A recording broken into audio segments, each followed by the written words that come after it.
কিরে হ্যাঁ না দাঁড়িয়ে দিকে গেলে ফুয়ে রইলো কিরে ঠিক আছে কি হয়েছে হ্যাঁ এই মিনাস কি ভাই ক কিরে কি হয়েছে তোর তুই না দাঁড়িয়ে দিকে গেলে ফুয়ে রইছিস কিরে আর বিদেশ যাইছত কবে কেন ব ভাই সবকিছু খুলে বলতেছি।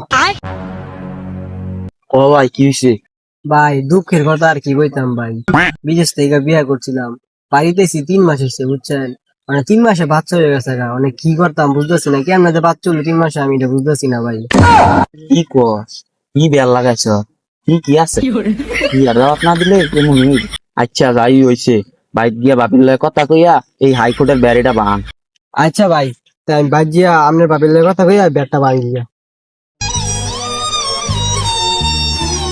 কিসে তোমার, তুমি এমন লড়ালড়ি করতেছো কিরে, টেনশন করতেছো কিরে, কিসে তোমার? আরে বউ একটা হিসাব মিলাইতারি না, আমাকে টেনশন করতেছো অনেক।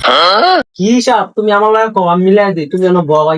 তোমারও তো আমি বিদেশ থেকে বিয়ে করছি, বাড়িতে আইছি 3 মাস হয়েছে, কিন্তু 3 মাসে কেমন আমাদের বাচ্চা হয়েছে আমি তো এটাই বুঝতেছি না, টেনশন করতেছি। তাহলে হিসাব শুনো, তুমি বিয়া করছো কয় মাস? 3 মাস। আমি বিয়া করছি কয় মাস? 3 মাস। বাচ্চা হয়েছে কয় মাস? 3 মাস। হয়েছে নি 9 মাস। ঠিকই তো আছে, তাহলে কি ভুলভাল বুঝলাম। হ্যাঁ তুমি ভুল ভালোই বুঝবা, বাচ্চার দুধ নাই, দাদাকে দুধ লইও গা।